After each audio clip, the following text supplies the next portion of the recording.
असम के सीएम हिमंता बिस्वा शर्मा ने एक बार फिर से बांग्लादेशी घुसपैठियों को लेकर कड़ा बयान दिया। उन्होंने चेतावनी दी कि जिस तरह से असम की आबादी बदल रही है, ये असमिया समाज के लिए बड़े खतरे की घंटी है। हिमंता ने कहा, अगर अभी भी घुसपैठियों को नहीं रोका गया तो आने वाले 20 साल में राज्य का मुख्यमंत्री भी घुसपैठिया हो सकता है और तिरंगा वही फहराएगा। एक बार फिर से हिमंता बिस्वा शर्मा की तरफ से बांग्लादेशी घुसपैठियों को लेकर बड़ा बयान दिया गया।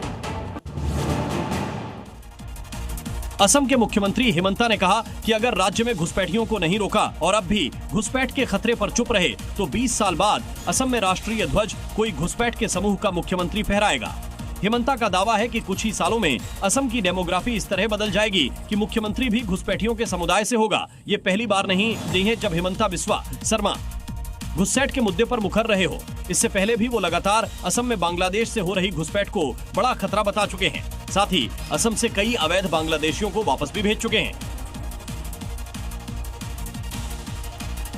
और बड़ी खबर आपको बता दें, राजस्थान के सांगानेर में पुलिस और खाद्य सुरक्षा विभाग की संयुक्त कार्रवाई में नकली घी बनाने की फैक्ट्री पकड़ी गई है। तो आवासीय मकान में सभी बड़े ब्रांड्स के नकली घी तैयार किए जा रहे थे। साथ ही नकली विक्स, वॉशिंग पाउडर और साबुन भी यहां से बरामद किया गया। कच्चा माल, पैकिंग मशीन और ब्रांडेड रैपर भी जब्त किए गए। सभी ब्रांड्स के घी के नमूने लैब भेजे गए हैं। रिपोर्ट्स आने के बाद खाद्य सुरक्षा अधिनियम के तहत सख्त कार्रवाई की जाएगी।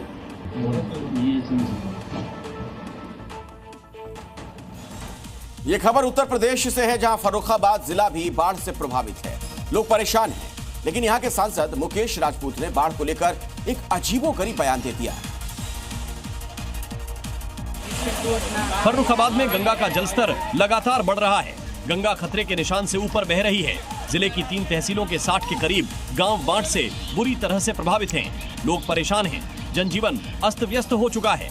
लेकिन फर्रुखाबाद के सांसद को बाढ़ प्रभावित इलाकों की परेशानियां दिखाई नहीं दे रही हैं। जिले के लोग बाढ़ से जूझ रहे हैं, लेकिन स्थानीय सांसद मुकेश राजपूत अजीब ही बयान दे रहे हैं। एक कार्यक्रम में बोलते हुए सांसद साहब कह रहे हैं कि गंगा नदी की धारा को किसी तरह भी नहीं रोका जा सकता। इलाके में आई बाढ़ को लेकर सांसद मुकेश राजपूत कह रहे हैं कि वैसे तो वे गंगा में नहाने जाते हैं, लेकिन इस बार गंगा सीधे उनके दरवाजे पर आ रही है। सांसद महोदय के इस बयान ने जाहिर कर दिया है कि इलाके में आई भीषण बाढ़ को लेकर वो कितने संजीदा है।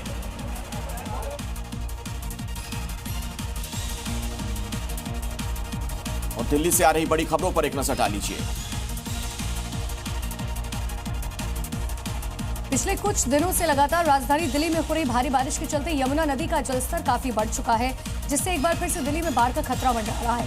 पुराने रेलवे पुल पर शाम तकरीबन 7 बजे यमुना का जलस्तर तकरीबन 205 मीटर के करीब पहुंच चुका है। वहीं दिल्ली सरकार में मंत्री परवेश वर्मा ने यमुना में तेजी से बढ़ रहे जलस्तर को लेकर लोगों को भरोसा दिया कि अभी तक जलस्तर नियंत्रण में है।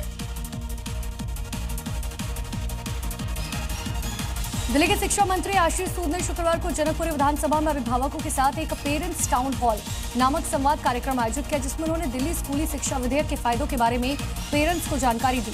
उन्होंने कहा कि निजी स्कूल फीस में पारदर्शिता लाने वाला ऐतिहासिक बिल विधानसभा में पास कर दिया गया।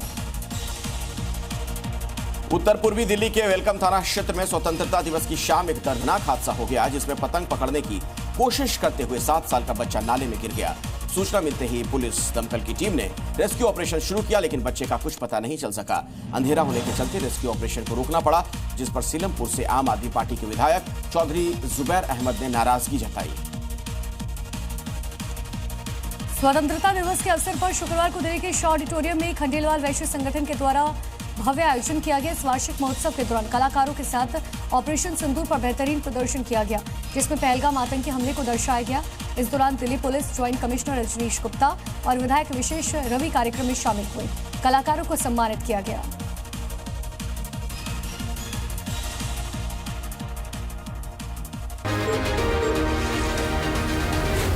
Zee News.